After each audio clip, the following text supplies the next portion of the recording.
So there, I'll just record this. Cool. So you're looking at a legal duplex with a basement suite. Tell me about the listing. What do you know about the property that has brought you interested in even putting in an offer? So it's a 3-bedroom on the main floor. It's most of the living space is in good shape, like the bedrooms. It's all nice hardwood floor. Looks like a very solid property. So the upstairs is rent ready. The upstairs is actually tenant. The main floor is vacant. The main floor needs a kitchen and needs a bathroom. So it looks like it's primed for an upgrade, an update, and possibly a refi after that's completed. Okay, so a 3-bedroom on the main floor. Yeah. That needs a kitchen and a bathroom. That's right. Yeah. Vacant. It's vacant. Yes. Vacant. And then what's the second unit in the legal part of the duplex?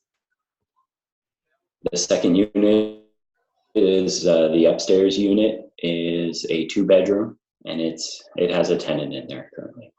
Okay. And what is that unit like? Regardless of tenant. It's in pretty decent shape. Okay. Yeah. Not in need of any immediate repairs or updates. Okay. And rent in that upper 2-bedroom unit, appropriate, low, like what are your? A little low, but not terrible. Okay, a little low, but not terrible. And then there's a third illegal unit. Yes. Yeah. Okay. In And the basement. In the basement. Yeah. Okay. And what is so what research have you done on the legality of the duplex and the unit and to find out that it's not legal, et cetera, et cetera? Like I've looked into doing a potential secondary suite conversion. So I've looked into the bylaws and the legalities on converting something. So as soon as I walked into it, the ceiling height was extremely low. So that right away is telling me that it was an illegal unit. Also, the windows were quite small. So I don't think they're egress windows. So right away I knew that it doesn't seem feasible to even convert it unless you're going to be digging down the basement. It's just not something I'm thinking about. What's the zoning on the property? I'm sorry? What's the zoning on the property? I think it's R1.2, if I'm not mistaken. And do you know what that means in your city? I think it's a duplex available. It's a duplex, I think. It's a legal duplex, yeah. The legal duplex, okay. Yeah. So just, that would be just a quick thing to be able to confirm. Are there any other uses of R1.2 on the on that zoning, Okay. Could it be a triplex?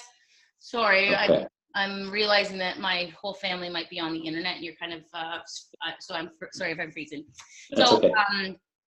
And have you called the city to ask them any questions about the property? No, I haven't. Okay. And what does the listing have it listed at? Legal duplex with an in-law suite. Legal duplex, okay, with in-law, okay. And doesn't say anything about the legality of the in-law or anything. It just says with in-law suite. Yeah. Okay. Because I mean, in-law suite could just mean that you have somebody down in the basement. As long as literally grandma is down there in the in-law suite, you can rent the main floor with this suite as on one lease. And you don't have to create it as a legality. You see that, right? So if somebody had a big family, you got a beautiful 3-bedroom, and you want to say, look, I'll open up this door to be able to have your 18-year-old go down there. I'm removing the stove. You can have a fridge, et cetera, et cetera. But now I'm going to charge you for a 4-bed, 2-bath unit. Right. Yeah. Okay, so there's potentially one way that you're able to kind of say, you know what, it is what it is. But in your mind, you're saying there's a tenant down there and it's illegal. So if you called the city and the city said, absolutely, it's not legal, it's not registered, all these kind of things, then for sure what you want your realtor to be doing, are you working with one of the Key Spire people? Okay. Okay, you just want them to start to place the seed about the legality of it, and in the offer there's that that spot that says what is the current use of the property. Okay, and it's in there. There are times that you really want to make sure that you're highlighting what you're buying, what the seller is verifying that they're selling, and you could get your guy to just put in there strictly duplex, legal duplex. Okay, you don't want the suite. Okay, that way you can say to your, you know what, it needs to be vacant possession because that's an illegal unit to us and they need to go. I'm not asking them to go, but if they'd like to sign a lease for the whole unit, then I'm happy to keep them as a tenant. But right now, the basement of this 3-bedroom unit is not illegal, and so I'd like them gone. Or the tenant could choose to stay in the 4-bedroom, 2-bath part. Okay, see that? Kind of do it that way. You would really want to, so if you call the city and they say, yeah, we have a record that that's a suite, that's a different story. You might go, okay, well, I don't know what inspector inspected it. I don't know what year it was approved, but you kind of don't want to stomp out the possibility that it's still there. Okay. So something else to really recognize about an illegal unit. Let's just say you wanted to be totally by the books. You are by the books. Everything's legal. You could actually go and open a building permit to uncreate the basement suite. Okay. So if you want to remove that person out of the basement, it really takes a building permit to be put in the window to say, hey, you know what?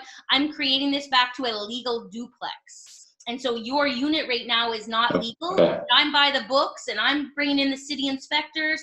And so maybe there's no building permits per se, but you have the inspector come through. Maybe you have the fire guy come through and they get the tenant out. I would say, depending on how good of a price you're able to get, and when you kind of told me that they're holding offers until Tuesday, it tells me it's probably a pretty good price because people aren't holding offers unless it's a good value. So you kind of want to squeak in your offer clean. Yeah. Take over their headache.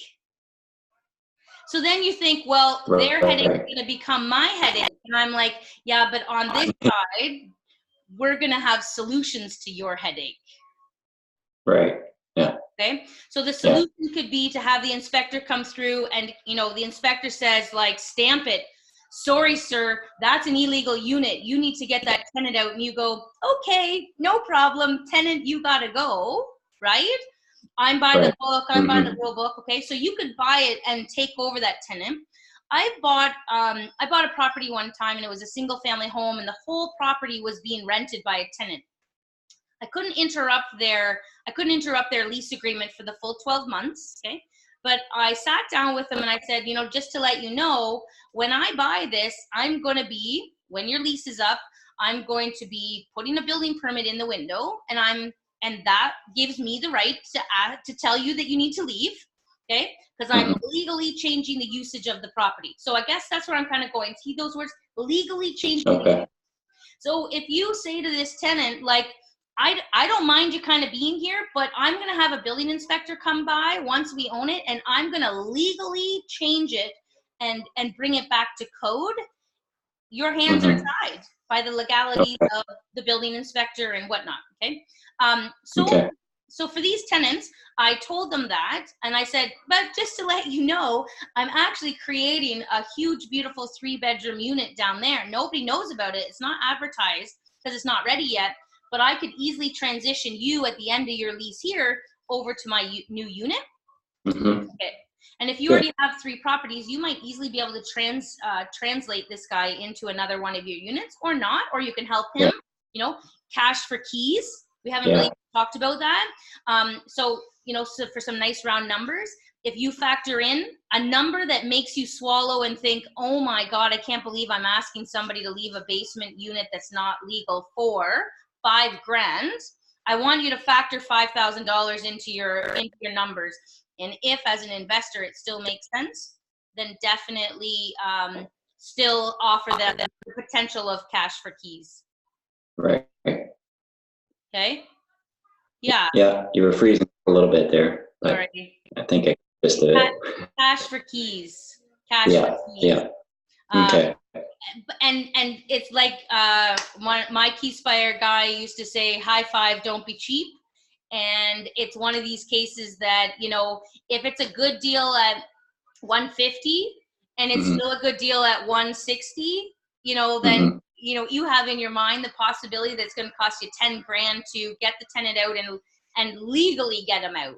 Yeah. And you're still happy with the investment. So don't cheap out on purchase price, just knowing there's this tenant. If the value of the asset is there, potentially as a, so again, keep in mind that that basement doesn't have to meet unit suite code. If it's just a basement, bedroom, if it's just a basement, because that person still runs upstairs to mommy and daddy's unit and uses the kitchen, and so there's no stove down there, you know, all these kind of things. It's just a basement. Yeah. Okay. A question as far as like, if I basically have to force this guy out of his apartment, does he have any rights to say, okay, well, give me the vacant main floor? Like he's paying well under market rent, and I suspect there'd be no chance of him being able to afford. No. So if anything, you would potentially have to so if you were going through to legalize the basement,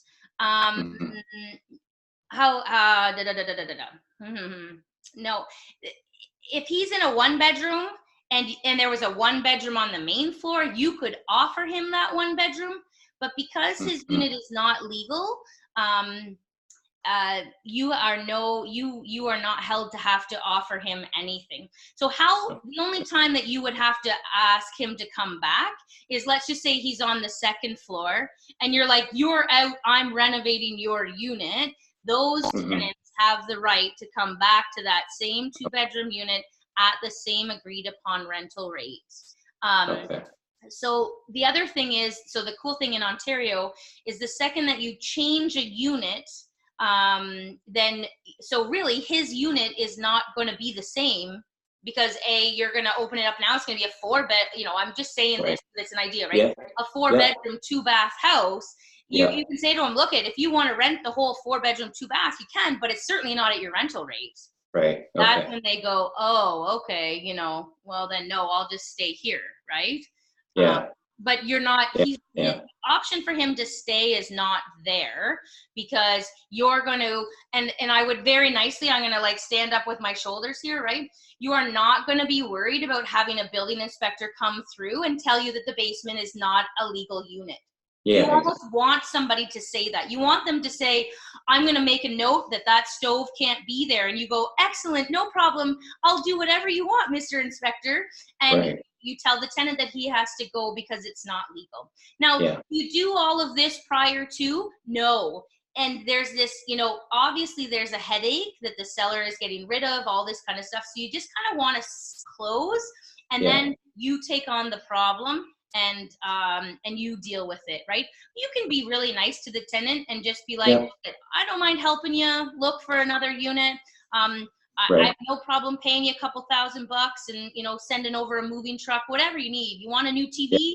I'll move you out with a new TV, things like that. And away they go, especially just knowing that it's not legal. Like, just so you know, this isn't legal. Yeah. Okay. Right? All right. So yeah, those would be my suggestions. If the price is good enough, go for it. Worry about all that stuff after.